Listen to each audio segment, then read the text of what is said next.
এতিম যারা আছে তাদেরকে কি আর কর্কশ ভাষায় কথা বলা যাবে? তাদেরকে একটু ভালোবাসা দিবেন, কারণ এতিমরা কিন্তু ভালোবাসার অভাবে সব থেকে বেশি খারাপে পরিণত হয়। আর এতিমকে একটু ভালোবাসা দিয়ে গাইডলাইন দিয়ে আপনি তাকে পরিচালনা করবেন, ওর থেকে ভালো আর কেউ হবে। এরপরে তার সম্পদ যথাযথভাবে আমানতের সহকারে তাকে বুঝিয়ে দিতে হবে।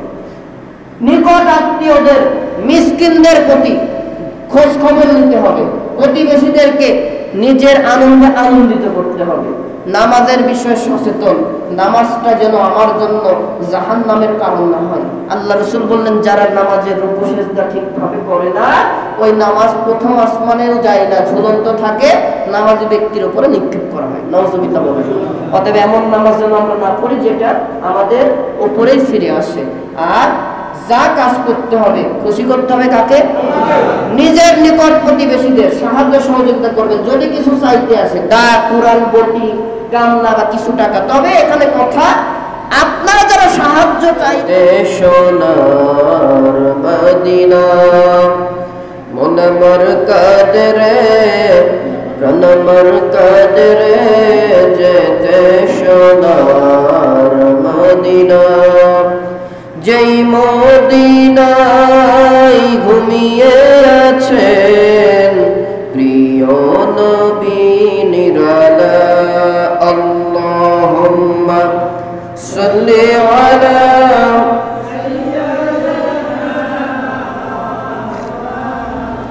ওয়া আলা সাইয়্যিদিনা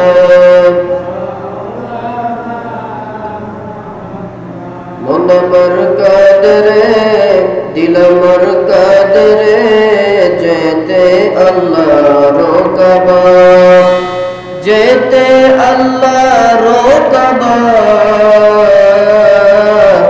যেতে নবীজির রওজা। আল্লাহুম্মা সাল্লি আলা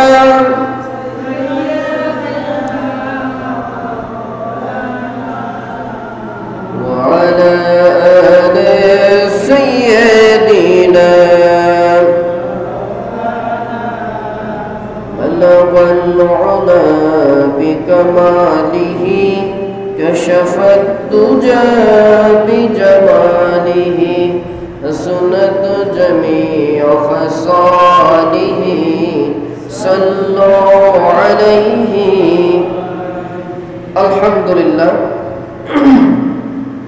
জুমার নামাজে আগত সুপ্রিয় মুসল্লিয়ান ইকরাম, বাড়িতে বসে থাকা মা ও বোনেরা, আসসালামু আলাইকুম ওয়া রাহমাতুল্লাহি ওয়া বারাকাতুহু।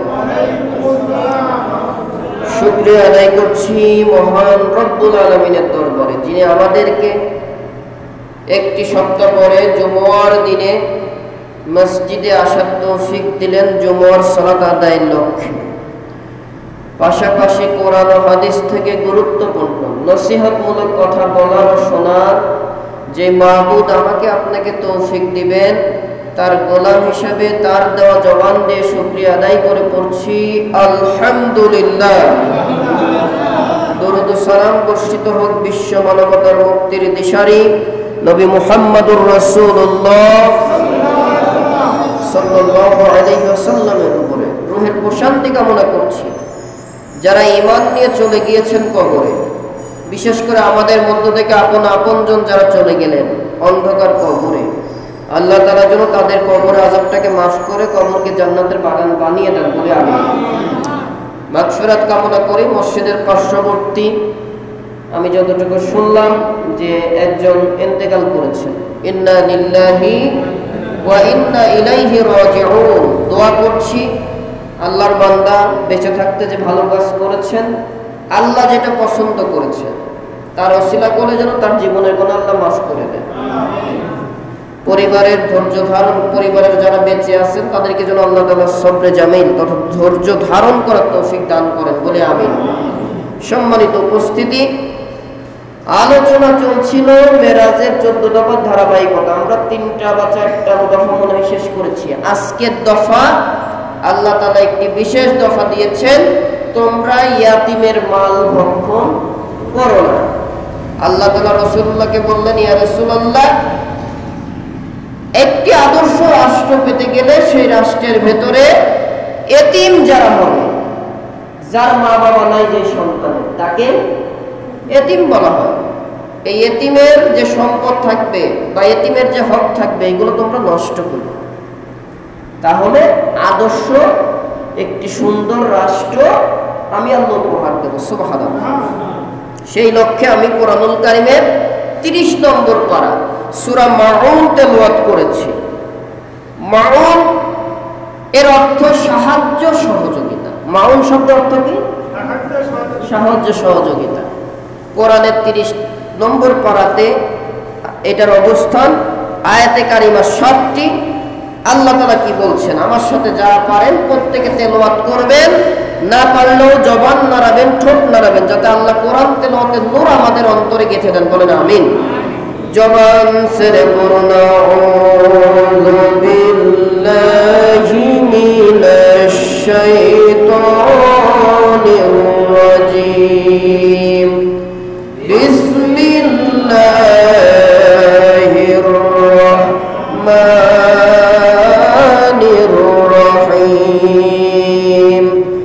আরাআইতাল্লাযী ইউকাযযিবু বিদ্দীন ফাযালিকাল্লাযী ইয়াদউল ইয়াতীম ওয়া লা ইয়াহুদ্দু আলা তুআমিল মিসকিন ফাওয়াইলুল লিল মুসাল্লিন আল্লাযীনা হুম আন সালাতিহিম সাহুন الذين هم يراءون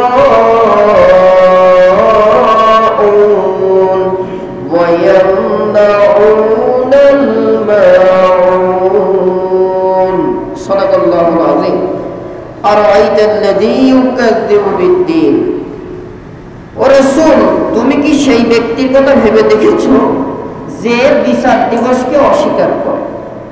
আল্লাহ তাআলা রাসূলুল্লাহকে বলছেন, ইয়া রাসূলুল্লাহ, আপনি একটু চিন্তা করে দেখছেন কি আপনার উম্মতের ভিতরে কয়েক শ্রেণীর মানুষ থাকবে যারা আমি আল্লাহ প্রদত্ত বিচার দিবস, কিয়ামত দিবস, এই দিবসটাকে কি করে?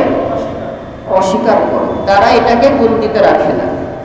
ফাযালিকাল্লাযী ইয়াদউল ইয়াতীম, এ হচ্ছে সেই ব্যক্তি। কোন ব্যক্তিরা কিয়ামতকে অস্বীকার করে? সেই ব্যক্তি যে নিরীহ এতিমকে গলায় ধাক্কা দেয়। নাউযুবিল্লাহ। যারা এতিমকে গলাতে ধাক্কা দেয়, গলায় ধাক্কা দেওয়া মানে গলায় ধাক্কা দিতে হবে কান। আল্লাহ তাআলা বলছেন, এতিমের যে হক আছে, একজন ব্যক্তি তার নিকট আত্মীয় হতে পারে, প্রতিবেশী হতে পারে, বা এতিমের শুভাকাঙ্ক্ষী হতে পারে।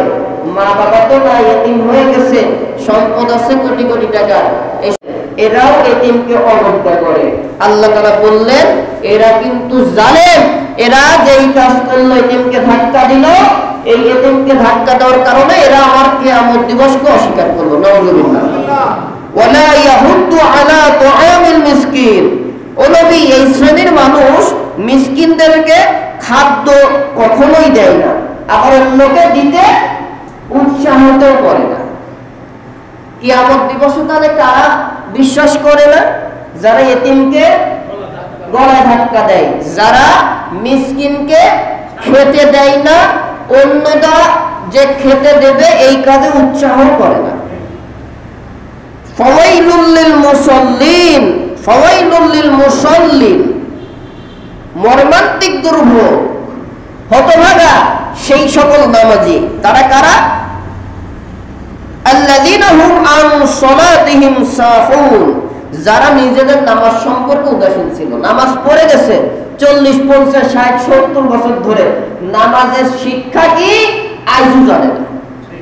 যারা নামাজও পড়ে অন্যায় করে, নামাজ পড়ে সেজদা দেয়, মুরগির ঠোকরের থেকে বেশি দ্রুত তার সেজদা দেওয়ার গতি থাকে। কথা কি বুঝতে পারছেন তো? এরা হচ্ছে ফাওয়াইলুল লিল মুসাল্লিন। আল্লাহ তাআলা বললেন, এরা নিজেদের নামাজ সম্পর্কে কি উদাসীন। তারা কারা? এরা আচরণ দ্বারা বোঝা যায় এই নামাজিরা সব মুনাফিক। নাউজুবিল্লাহ বলে। এই নামাজি যারা নিজের নামাজ সম্পর্কে সচেতন নয়, উদাসীনতায় নামাজ আদায় করে, নামাজ পড়ে ঠিকই কিন্তু নামাজের শিক্ষা দেয় না। আল্লাহ তাআলা বলছেন আল্লাযীনা হুম আন সালাতিহিম সাহুন, এরা নিজেদের নামাজ সম্পর্কে নিজেরাই জানে না, অতএব এরা মুনাফিক। নাউজুবিল্লাহ বলে। আল্লাযীনা হুম ইউরাউন, তারা কাজকর্ম প্রদর্শন করে, তারা যে নামাজ পড়ে এটা লোক দেখানোর নামাজ আদায় করে। নাউজুবিল্লাহ। ওয়া ইয়ামনাউনাল মাউন, এবং নিকট প্রতিবেশীদেরকে, মানুষদেরকে নিত্য প্রয়োজনীয় জিনিস যারা ধার দেয় না, মনে করেন কাঁচি, কুড়াল, গামলা, যেটা লাগুক আর কি, এরকম নিত্য প্রয়োজনীয় কাজের জিনিস ধার চাইতে আসলে এই শ্রেণীর মানুষ ধার দিতে অস্বীকার করে। আল্লাহ তাআলা সূরা মাউনের ভেতরে পরিচয় দিলেন, যেহেতু মাউন শব্দের অর্থ সাহায্য, সহযোগিতা, আল্লাহ তাআলা এই মর্মেই এই সূরাতে নাযিল করে বললেন, ও নবী জেনে রাখেন আপনার উম্মতের ভেতরে ওই শ্রেণীর এক শ্রেণীর মানুষ আছে যারা এতিমকে দেবে গলায় ধাক্কা, যারা মিসকিনকে খাবার নিজেরা দেবে না, অপরে দিক এটাও দিতে দেবে না, যারা নিজেরা নামাজ পড়ে লোক দেখার নামাজ, নামাজের কোনো শিক্ষা নিতে পারে না, তাদের সব কাজ লোক দেখানো। তারা মানুষ যখন তার কাছে যায়, নিকট প্রতিবেশী কাজের জিনিস সাহায্য চাইতে চায়, আমার বাসায় তো কুদাল নাই, তোমার কুদাল আছে দাও, কাজ করে দিয়ে যাব, শাবল নাই, শাবলটা দাও দিয়ে যাব, দা নাই, দাটা দাও দিয়ে যাব, ভাই বাড়িতে অনুষ্ঠান হচ্ছে, গামলা তো তোমার আছে আমার নাই, দাও দিয়ে যাব, ভাই কিছু টাকা দাও, অমুক দিন দিয়ে যাব। এইভাবে যারা কমিটমেন্ট করে সাহায্য চেয়েছে, তাদেরকে যারা সাহায্য দেয়নি, এরা এই কাজগুলা দ্বারা প্রকাশ করেছে আল্লাহ তাআলা কিয়ামত দিবসে বিচার করবে, এটাই আচরণ দ্বারা তারা মানে না। এই শ্রেণীর মানুষ আল্লাহ যে বিচার করবে এটা মানে না, এটা তারা মুখে বলে না, তাদের কাজ দ্বারা। কথা কি বোঝাতে পারলাম? সম্মানিত উপস্থিতি, আল্লাহ রাব্বুল আলামিন কোরআনুল কারীমের ভেতরে সূরা মাউন নাজিল করে দিয়ে আল্লাহ তাআলা এক শ্রেণীর মানুষ আছে, কয়েক শ্রেণীর মানুষ যারা যেই কাজগুলি করে থাকে, এই কাজগুলো আমাদেরকে জানানোর উদ্দেশ্য হলো যাতে আমাদের ভেতরে এই আচরণগুলো না থাকে, যদি থাকে বাদ দিয়ে যেন তওবা করে নেওয়া যায়। এই জন্য মহান রব্বুল আলামিন ১৫০০ বছর আগে সূরা মাউন নাজিল করে আমাদেরকে দিক নির্দেশনা দিয়েছেন। সুবহানাল্লাহ। আল্লাহ তাআলা বলেন, আরাআইতাল্লাযী ইউকাযযিবু বিদ্দীন, ও নবী আপনি কি দেখেছেন যে যেই ব্যক্তি আপনার উম্মতের ভেতরে, যেই ব্যক্তি কিয়ামতের দিনকে অস্বীকার করে, কিয়ামতের দিবসে একমাত্র আমি আল্লাহ তাআলা বিচার করব, এই কাজ যারা মানে না, তারা কিন্তু মুখে বলে অস্বীকার করে না, তারা নিজেদের কাজ দ্বারা প্রকাশ করে যে আমি আল্লাহ বলে কেউ আছে, আমি আল্লাহ বলে কেউ আছে, এটা তারা মানে না, অস্বীকার করে, এটা মুখে বলে না, কাজে বাস্তবায়ন করে। তাহলে এই কথা দ্বারা বোঝা গেল আল্লাহ যে শ্রেণীর লোকের কথা বললো, সেই শ্রেণীর মানুষের এক নামে পরিচয় হচ্ছে তারা মুনাফিক। তারা কি? মুনাফিক। আল্লাহ রাব্বুল আলামিন বলেন, ফাযালিকাল্লাযী ইয়াদউল ইয়াতীম, এ হচ্ছে সেই ব্যক্তি যেই ব্যক্তি নিরীহ ইয়াতীমকে গলায় ধাক্কা দেয়। আল্লাহ তাআলা ইয়াতীমদের বিষয়ে কোরআনুল কারীমে বলেন, আল্লাহ রাব্বুল আলামিন কোরআনুল কারীমের ভেতরে নবীজিকে এতিম করেছেন। আল্লাহর নবী জন্মগ্রহণ করবেন, আল্লাহর রাসূল দুনিয়াতে আসবেন, আসার প্রায় 6 মাস পূর্বেই তার বাবা আব্দুল্লাহকে আল্লাহ তাআলা তুলে নিলেন। জন্ম হলো প্রায় 6 বছর পরে আল্লাহর রাসূল তার মাকে হারিয়ে ফেললেন। মা নাই, বাবা নাই, দাদার কাছে লালিত পালিত হয় মুহাম্মদুর রাসূলুল্লাহ। 8 বছর বয়সে তিনিও ইন্তেকাল করলেন। এতিম অবস্থায় আল্লাহ তাআলা রাসূলুল্লাহকে দুনিয়াতে পাঠালেন, কারণ হলো আল্লাহর নবী, বিশ্ব নবী মুহাম্মদুর রাসূলুল্লাহ 1 লক্ষের উপরে যত নবী ও রাসূল দুনিয়াতে এসেছেন, প্রত্যেকের নবী, নবীদের নবী আল্লাহর পরে তার স্থান। এই জন্য আল্লাহ তাআলা যেমন তাকে রাখালি করার জন্য পাঠিয়েছেন, তাকে দিয়ে ব্যবসা করিয়েছেন, সেই নবীকে দিয়ে আল্লাহ তাআলা এতিম করে দুনিয়াতে পাঠালেন। ও নবীজি, দুনিয়ার মানুষ এতিম অবস্থায় থাকবে, এতিমের দুঃখ এতিম ছাড়া কেউ বোঝে না। কথা কি বেশি বললাম না? ঠিক আছে, আমার মা বাবা আছে, আমি কি আর এতিমের কষ্ট বুঝবো ভাই? যাদের মা বাবা আছে, মারা গেছে, হয়তো বয়স হয়েছে, বার্ধক্যের কারণে চলে গেছে, কষ্ট তো তারা কিছুটা বোঝেন। কিন্তু যেই সন্তানটা ছোট থেকে তার মাকে পাইল না, বাবাকে পেল না, 5 টাকার মজা খাবে, 10 টাকার কিছু খাবার খাবে, বাবা মার কাছে চাইলে যত কষ্টই হোক তারা দিয়েছে, না দিতে পারলেও সান্ত্বনা দেয়। চাচার কাছে যাই কি সেই আবদার করা যায়? নিজের খালার কাছে গেলে মা বাবার মতো তুলনা দুনিয়ার কেউ দিতে পারে? আল্লাহ রাব্বুল আলামিন এজন্য নবীকে বলেন, ও রাসূল, এতিমদের কষ্ট বোঝানোর জন্য আমি আল্লাহ তাআলা আপনি রাসূলুল্লাহকে এতিম করে দুনিয়াতে পাঠালাম। কোরআনুল কারীমে সূরা দুহা নাযিল করে দিয়ে আল্লাহ তাআলা বলেন, ওয়াজাদাকা আইলান ফাআগনা ওয়াজাদাকা আইলান ফাআগনা। নবীজি, আমি কি আপনাকে নিঃস্ব অবস্থায় পাইনি? রাসূলুল্লাহ, আমি আল্লাহ তাআলা কি আপনাকে এতিম করে দুনিয়াতে পাঠাইনি? এতিম অবস্থায় পেয়েছি, তারপরেও আমি কিন্তু অমুখাপেক্ষ করে দিয়েছি। আপনি কারো প্রতি নির্ভরশীল ছিলেন না, আমি আল্লাহ ছাড়া। সুবহানাল্লাহ। তাহলে এতিম অবস্থায় থাকার পরও নবীজি কার দিকে ছিলেন? আল্লাহ তাআলা বলেন, ফাআম্মাল ইয়াতীমা ফালা তাকহার। অতএব তুমি কখনো এতিমদের উপরে জুলুম করো না। নির্দেশনা জোরে আল্লাহ। নবী, আপনি যেহেতু এতিম ছিলেন, আপনি এতিমের দুঃখ বুঝবেন। অতএব আপনার উম্মতের ভেতরে, জাতির ভেতরে যত এতিম আছে তাদের সাথে যেন কোনো জুলুম না হয়, এটা নবীকে বলেছে, আমাদেরকে আর এগুলো বলেনি। রাসূলুল্লাহকে বলা মানে কিয়ামত পর্যন্ত রাসূলের যত জাতি আসবে, উম্মত আসবে, প্রত্যেককে আল্লাহ হুঁশিয়ারি করলেন, খবরদার, সমাজে এতিম থাকতে পারে তোমার ভাস্তে, ভাই, তোমার নিকট আত্মীয়র ভেতরে, তাদের সাথে কখনো কিন্তু জুলুম করো না। নির্দেশনাটা কার ভাই? শুধু তাই নয়, আল্লাহ তাআলা আরো বলেন, এতিমদের সম্মান দিয়ে আল্লাহ তাআলা সূরা দোহার 3টি আয়াতে কারিমা নাজিল করে বলেন। লাস্ট আয়াতে কারিমা তথা 10 নম্বর আয়াতে কারিমায় আল্লাহ তাআলা বলেন, ওয়া আম্মাস সাইলা ফালা তানহার। কখনো প্রার্থীকে কোনো সময় ধমকও দিও না। সুবহানাল্লাহ বলেন।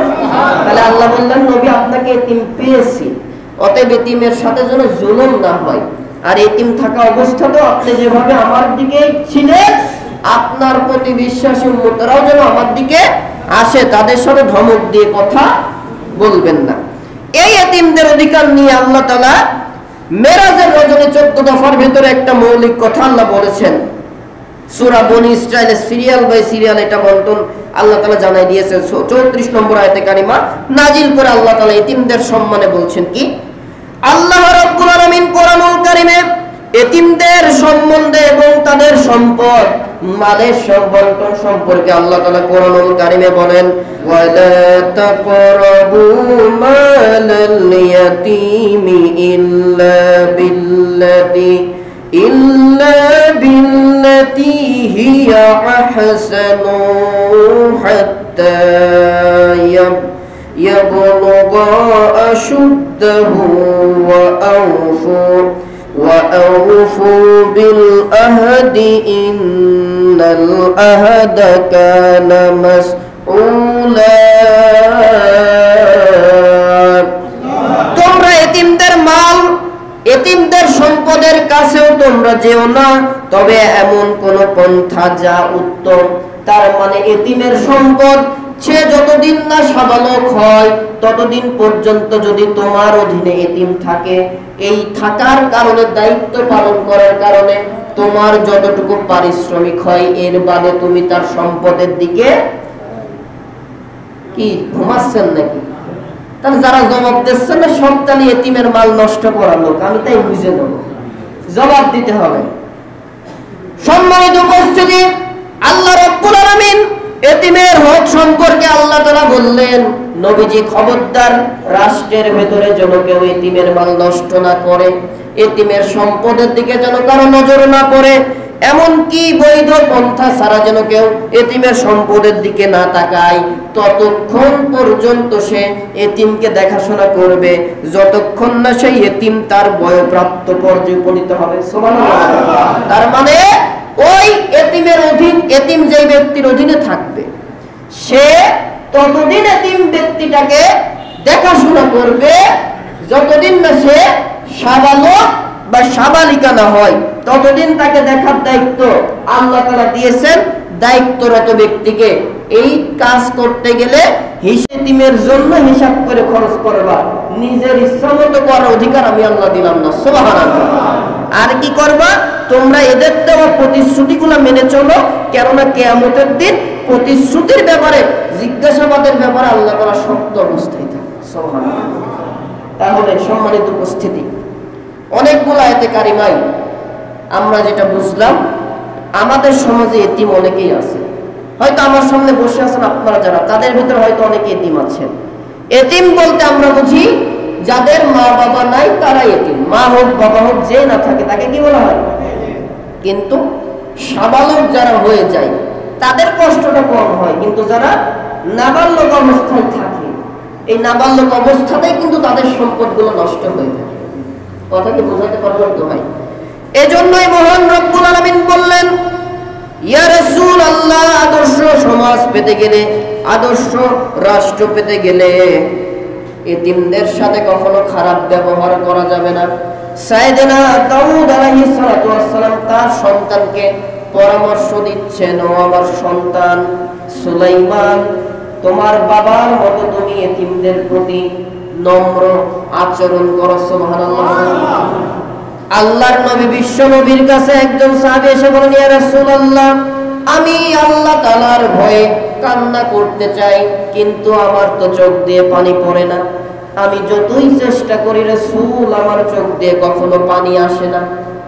আল্লাহর নবী বললেন, তোমার সমাজে কি বা বাড়ির আশেপাশে কি এতিম কোন সন্তান আছে? সাহাবী বললেন, ইয়া রাসূলুল্লাহ, জি আছেন।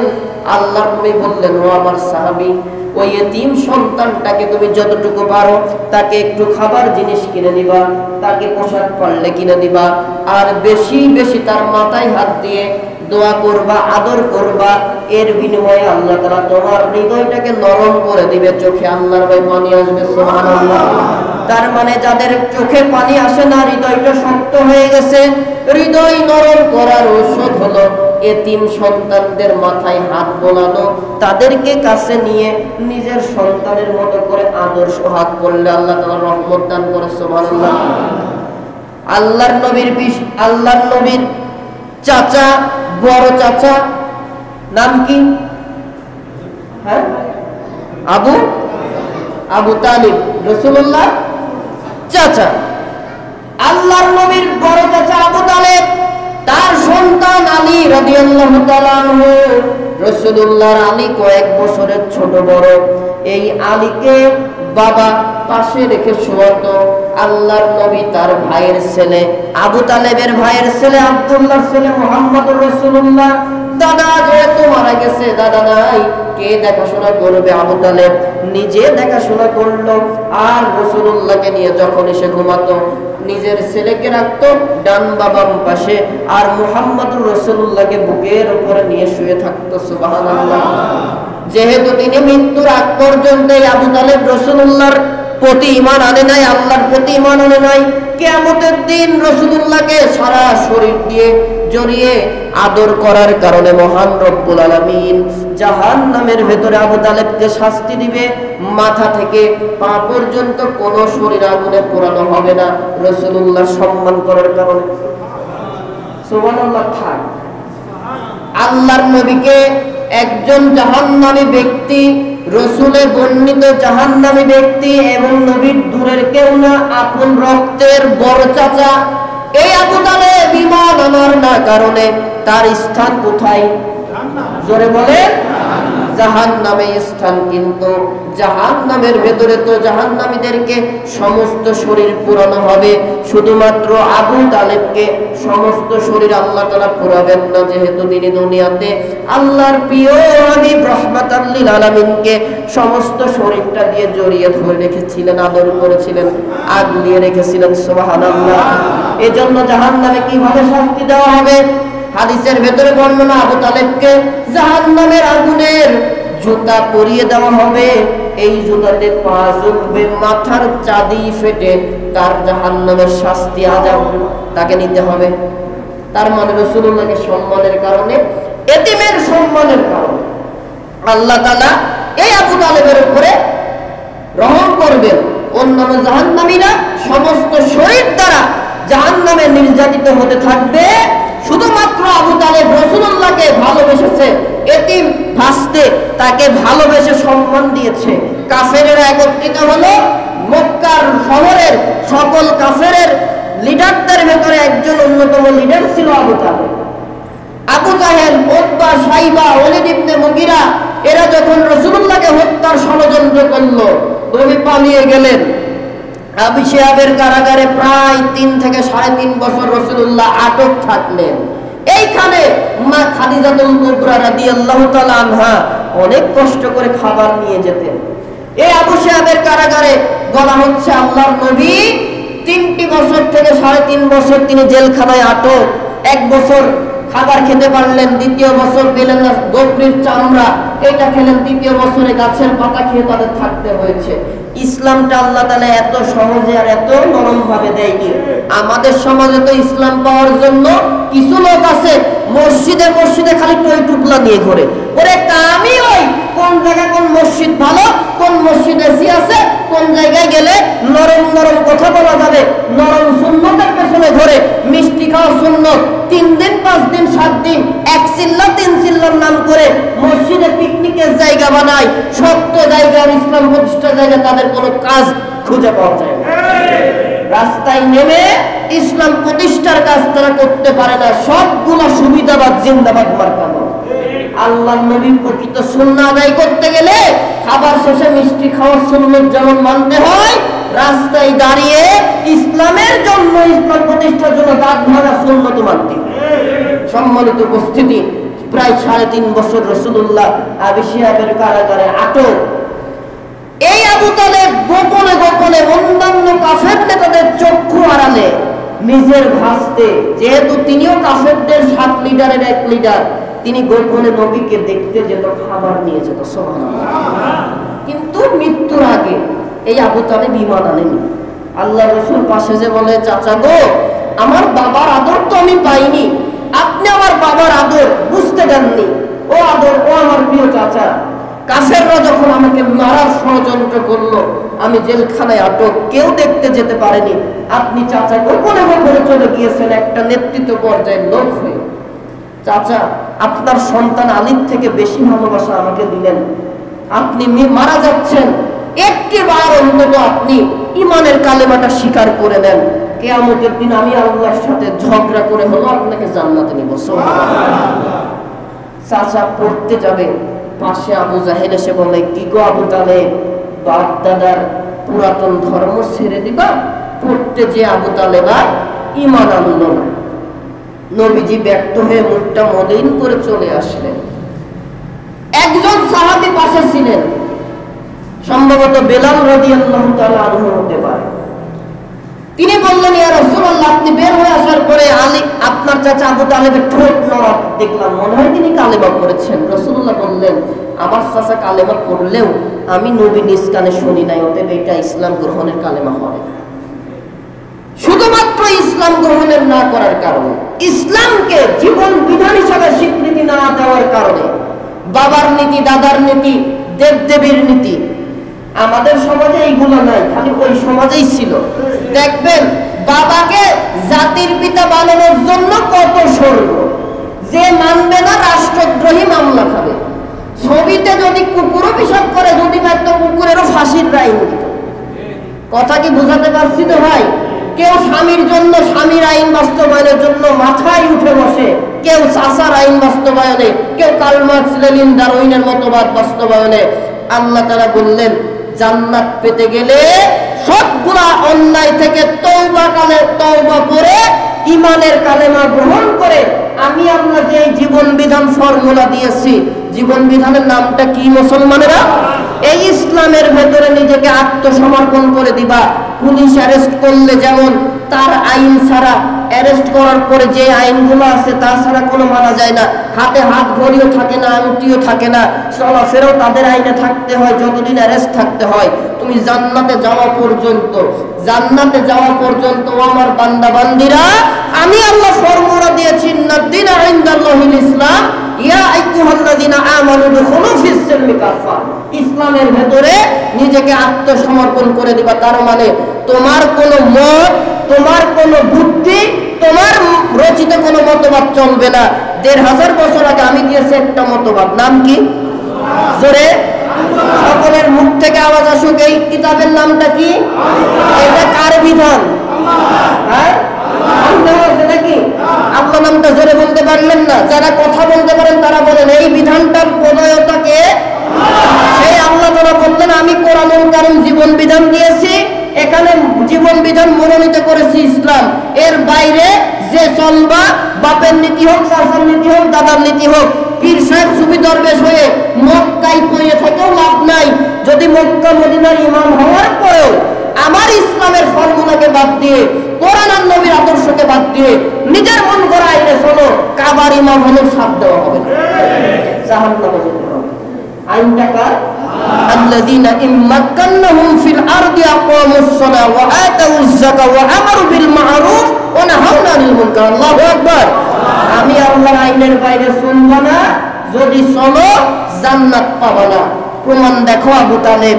যদি আমি আল্লাহর আইনের বাইরে থেকে জান্নাত পাওয়া যেত তাহলে আবু তালেবকে আমি আল্লাহ জান্নাত দেওয়া ওয়াজিব ছিল।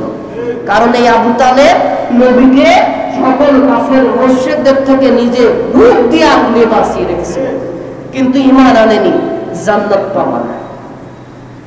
আজকে আমরা এই কথাগুলো বলি, আমাদের তো স্বার্থ আছে নাকি ভাই? আমার কথা, আমি মুসলমান সেই দলেই তো থাকবো যেই দলের সংবিধান থাকে আল কোরআন, যেই দলের সংবিধান প্রণয়ন হয় নবী মুহাম্মদুর রাসূলুল্লাহ আদর্শ দিয়ে। এর বাইরে তো আমরা থাকতে পারি না। এই কথা বলতে গিয়ে আজকে যারা অন্যায় করে তাদের কথা বললেও দোষ।